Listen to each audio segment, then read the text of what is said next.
Three, two, one. Hey friends, Janky here, and welcome back to the lab. I got a great game for you today that I found over on Game Jolt.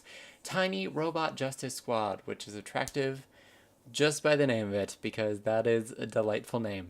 I was drawn in. I was like, not only is it a Justice Squad, not only is it a Justice Squad made of robots, but it is a tiny Robot Justice Squad, which is delightful.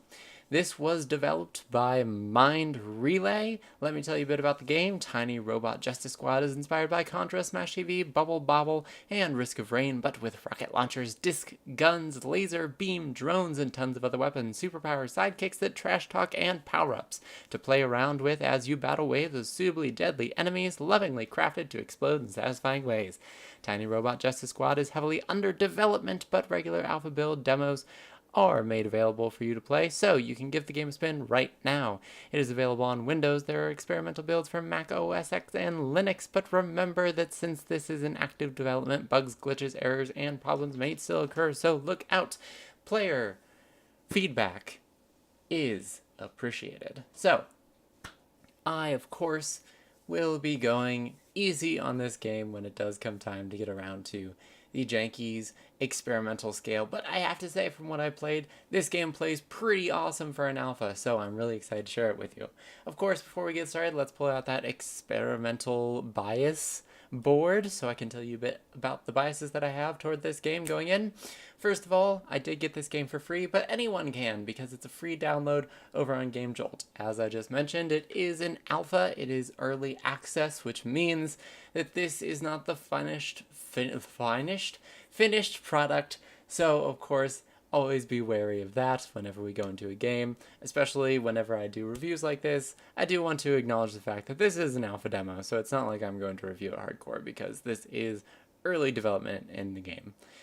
Also, I just wanted to point out, I played the first level of this game. I played about an hour of this game. I got in, and I don't think that I saw everything this game has to offer, but I think I saw quite a bit of it, and I would love to chat with you guys about it. So I'm going to go ahead and fade out, and then you guys can enjoy Tiny Robot Justice Squad. Alright, so let's start talking about the Tiny Robot Justice Squad. So here are the squads themselves. Right now the game has 3 playable characters. Arthur, who's sort of like a new age robot. I think he has a lot of really good armor, and I think his gun has a lot of power to it too. Shriek, which is sort of the wild card. You can see passive traits, special abilities, and about Shriek listed right here. He kind of has like some crazy abilities, but then he's weak in a couple areas too. And then of course there's Filter, who is the one that I ended up playing as. He's like a cleanup bot that was left over in the city, and he's out to clean things up. He had like really good armor, and he had some awesome specials where you could set down like mines and stuff. It's really awesome. But basically, this character select page tells you all that stuff. It's laid out very nicely. It tells you all of the abilities and traits and everything about the characters. It's a super nice layout, very clean. I love it. Then we have the upgrade screen. So it takes you here first so you can upgrade things. Honestly, I didn't cover a ton of this, which is a shame because this is very key to moving through the game. But basically, every ability costs a certain number of points. You get a certain number of points at the end of each level. You spend those points. I think I spent it on something stupid for this first run. I think I got like something if I get like a crazy kill streak, which I absolutely didn't get a crazy kill streak ever in this game. I was terrible at that. But the cool thing is you build up points, and then you can actually buy cool things like sidekicks for your character, buffs, weapons, where like you randomly spawn with certain weapons. You kind of have to sort through it all to figure out what's what, but basically they're all pretty awesome abilities. I ended up checking them out later, and had I really went through and looked at what they were, granted I wasn't really sure what the game was about at that point, I probably would have chosen different abilities, but whatever. Anyway, this is just the first little scene, which is like, okay, let me just tell you what this game is. This game is the bullet hell of bullet hells. You basically travel between scenes like this. There are a couple of different scenes that we'll talk about as we go through this review here, but this is sort of the one that you come across the most often, which is you just face off a bunch of other robots. This is where it starts getting crazy. Now, this is all the first level, and I'd say that each one of these levels maybe will take you between 10 to 15 minutes to beat, I think was probably my average for these. Basically, they just continuously get harder and harder. And my best piece of advice is you have these generators that drop, right? So you have to destroy all the generators because the generators will just spawn more robots if you let them go. So you can't just destroy the robots because more will just spawn in their place. And then after you destroy the generators, you have to destroy all the robots in the area, and then new generators drop. And you just keep doing that, and more robots pop up, more different types of robots, all this stuff, until eventually you run out of robots to attack. You also have cool power-ups that drop whenever you destroy certain robots. One that I just picked up there is sidekick droids, so they'll start automatically firing at your enemies, which is really nice. They only last for so long, but they're nice to have around. I also picked up a shield earlier, which is what those purple circles circling my robot are. Those can damage nearby enemies if they get too close. And of course, things like that square up there that I just picked up, those are different kinds of guns. So, guns are always nice. Your basic gun is okay, but as soon as you can pick up a new gun, I recommend you do. The controls are very simple. You just have fire, you have a jump, you have a dash, which is really nice to use for those enemies that spawn a lot of bullets in straight lines. You can dash right through them. I use that a lot with some of the later enemies, particularly like the ones that shoot lasers and stuff. But it's all very simple. And all of the keys, you have the option to rebind, which is really nice. This game also plays on controller. One of the things that I would like to see more from this game, possibly in the future, is I would like to see some more added controller support. I think that what they have right now is for PlayStation controllers, and I tried to play on my Xbox controller and none of the controls worked. It was fine because I actually just used the keyboard and it played fine on the keyboard, but just as like something to think about for the future, I think it'd be really cool to be able to use different types of controllers to play the game. Again, very minor note, considering how awesome this game is for being in alpha early access. But a couple of other things I wanted to mention. So you might have seen a while back there, I picked up what looked like a battery power-up. You see those from time to time. They have like little lightning bolts on them. Basically, they just make you like super fire, which is really nice to get off a lot of high-powered rounds really quickly. That green thing is the thing that I dropped that is Filter's special ability, which is mines. So he can drop mines on the battlefield, and then whenever enemies get close, they set off the mines, and they kind of shoot out in multiple directions, which is a nice way to sort of help you clear the battlefield. Now you'll notice that I'm dying quite a bit. You'll see that as we continue through the footage here. You die a lot in this game. I'm not even gonna lie to you. And you technically have lives. You have 3 lives, and then if you run out of lives, you get that continue screen you've been seeing pop up. I didn't really mind it. I didn't really care that I was dying so much, only because it doesn't really seem to affect anything in-game wise.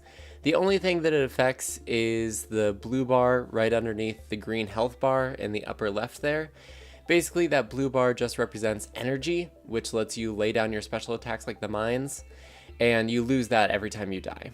But enemy health, where you are, you don't have to like restart a section, you don't have to basically even like re-damage all those enemies. It just leaves off right where you were.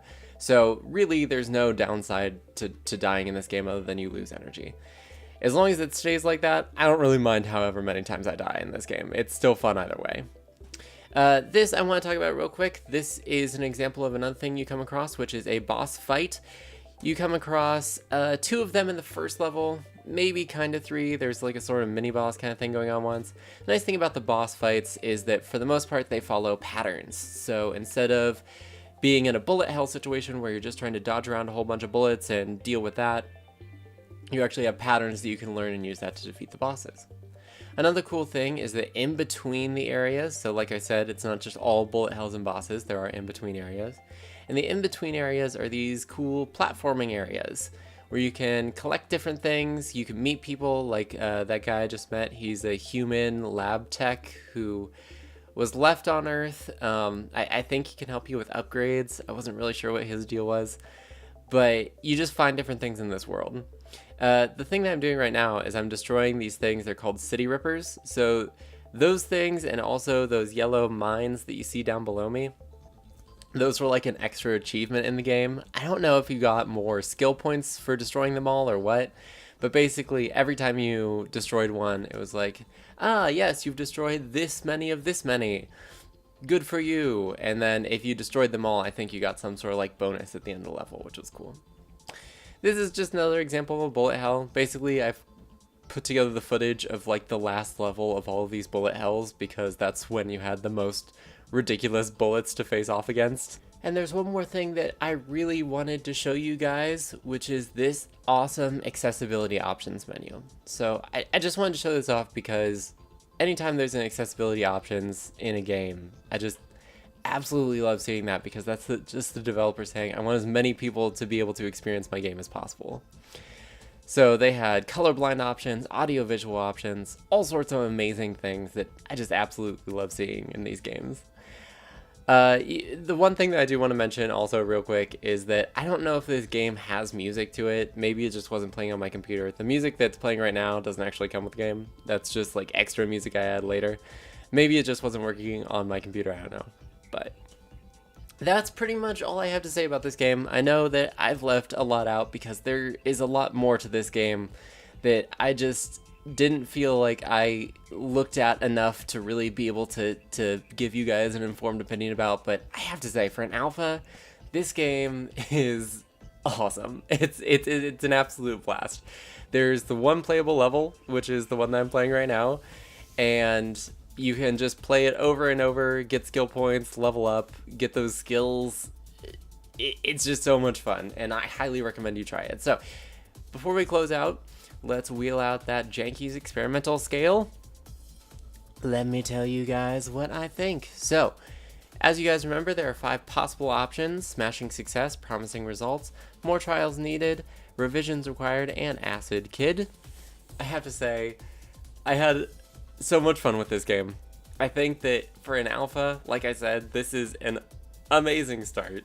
There's so much fun in this game, and you die a lot, but you never feel like you're losing a ton of progress through your deaths. So it's fun. It's just an absolute blast. And if you like shooting games and bullet hells, highly recommend it for you.